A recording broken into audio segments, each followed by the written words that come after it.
Ilham pun keluar dari kamar mandi. Namun tetap saja ia tak menemukan si pemilik langkah kaki tersebut. Namun kali ini ada yang sedikit berbeda. Bekas langkah kaki masih ada di lantai, tapi bukan tanah, melainkan seperti cairan yang kental. Ilham pun mencoba untuk menyentuh cairan tersebut dengan telunjuknya. Namun ternyata itu adalah darah. Bekas langkah kaki itu menjadi darah, bukan lagi tanah. Melihat hal ini, Ilham menjadi sedikit mual dan ketakutan. Ia mengambil alat pel dan membersihkan noda darah tersebut.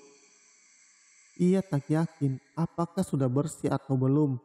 Namun, ketika telah selesai mengepel lantai, ia buru-buru mengunci jendela dan pintu. Ia pun menunggu kakaknya pulang di teras rumah bersama alat pel dan ember. Setelah mendengarkan cerita dari adiknya, si Ilham, Randy tak langsung percaya apa yang dikatakan oleh Ilham. Namun, di hati kecilnya, ia sedikit ketakutan karena setelah beberapa hari tinggal di rumah ini, dia sering bermimpi tentang anak perempuan berbaju merah muda. Tapi Randy meyakinkan dirinya sendiri bahwa itu hanyalah bunga mimpi. Mungkin juga ia terlalu kecapean setelah mengurus segala hal tentang rumah barunya ini. Jadinya, ia mendengar dan memikirkan hal yang tidak-tidak. "Mungkin kucing kali yang masuk," ucap Randy kepada adiknya. Mana ada kucing telapaknya segede gaban," jawab Ilham. Namun tiba-tiba, sebuah suara benda terjatuh berasal dari dapur. Mereka berdua sempat terkejut mendengar suara tersebut. Lantas, Randy dan Ilham bergegas masuk ke dalam rumah. Ketika baru saja membuka pintu, mereka dikejutkan oleh bekas telapak kaki yang tersebar di lantai ruang tamu. Jejak kaki itu sudah mengering. Jejak kaki tersebut berwarna merah, persis seperti yang dikatakan oleh Ilham dan diimpikan oleh Randy. "Pel ini," ucap Randy kepada Ilham yang sedari tadi menggenggam alat pel di tangannya. Randy pun memberanikan diri untuk berjalan menuju ke dapur. Dengan langkah yang ragu-ragu, dia perlahan mendekati dapur. Tiba-tiba, suara benda jatuh terdengar kembali, membuat Randy terkejut dan mundur beberapa langkah. Setelah suara tersebut berhenti, Randy kembali mendekati sumber suara itu. Lorong yang gelap membuat ketakutan Randy semakin menjadi. Suasana mendadak hening. Akhirnya Randy sampai di dapur. Ia melihat semua barang-barang sudah berantakan. Ia melihat sekeliling dapur, tapi tidak menemukan pelaku yang memberantakan dapurnya ini. Dengan hati yang ketakutan, Randy berniat untuk segera keluar dari dapur. Namun tiba-tiba ia dikejutkan dengan sosok anak kecil yang sedang berdiri di lorong gelap yang menuju dapur. Sosok itu berdiri menghadap Randy. Mata merahnya seakan menyala dari kegelapan. Sosok itu perlahan mendekat ke arah Randy. Cahaya lampu menerpa tubuhnya dari ujung kaki hingga perut yang mempunyai lubang yang cukup besar. Darah mengalir keluar dari perutnya. Perlahan cahaya naik ke dada dan tibalah sampai ke leher. Leher yang tersayat hampir membuat kepalanya terputus. Darah segar keluar dari lehernya. "Ya, aku ketahuan. Aku sembunyi lagi ya. Cari aku." Tiba-tiba sosok tersebut mengucapkan kata-kata itu. Randy ketakutan bukan main. Kini sosok tersebut berbalik dan berlari menjauh dari dapur. Kebetulan di ujung lorong ada Ilham yang membawa alat pel dan ember. Namun, sosok tersebut berlari menembus Ilham, dan Ilham pun tak merasakan dan melihat apa-apa. Melihat hal itu, Randy semakin panik. Rasa takut sudah menyeruak ke seluruh tubuhnya. Di ujung lorong, Ilham melihat Randy ke arahnya dengan tatapan kosong. "Bang, ada apa bang?" tanya Ilham. Namun, Randy tidak menjawab apapun.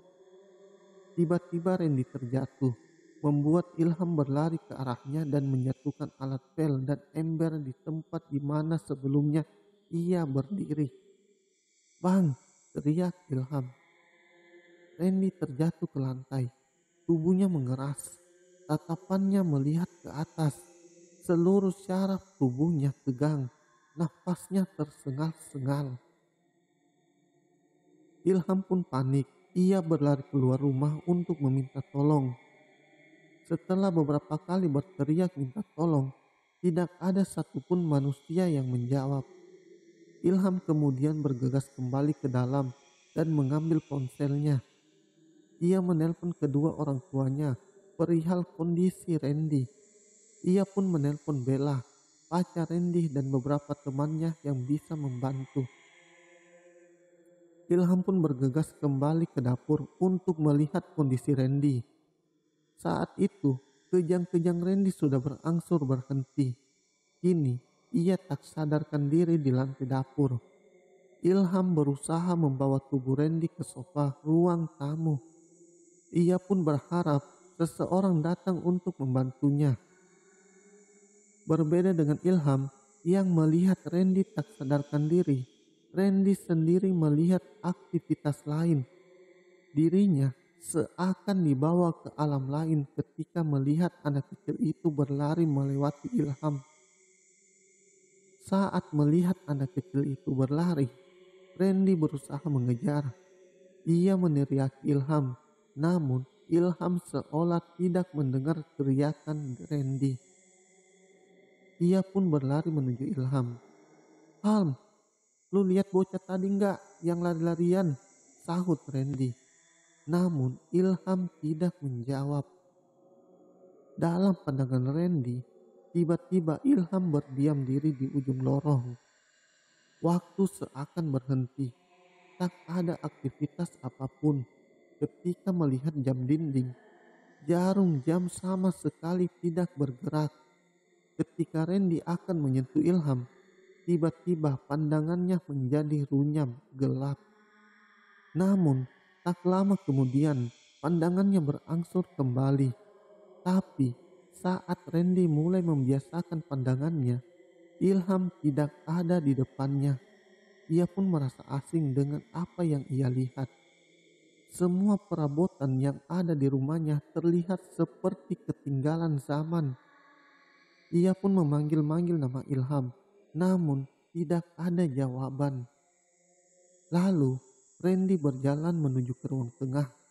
Semua sofa bukan miliknya. Semua yang ada di sana bukan milik Randy. Ia kebingungan.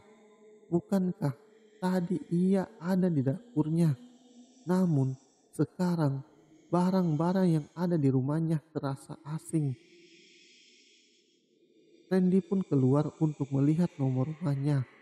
Ya, nomor rumah ini sama seperti dengan nomor rumah milik Randy. Ia pun kembali masuk ke dalam dan melihat kalender yang ada di ruang tamu. Kalender tersebut menunjukkan tahun 80-an. Tambah pusing dirinya ketika melihat kalender tersebut. Otaknya tak mampu mencerna apa yang terjadi. Ketika Randy sedang kebingungan, tiba-tiba ia melihat anak kecil yang berada di bingkai foto. Ia merasa familiar dengan anak kecil tersebut. Ya, ia ingat. Ini anak kecil yang ada di mimpinya. Terdapat tulisan kecil di pojok foto tersebut. Anastasia. Nama gadis tersebut adalah Anastasia.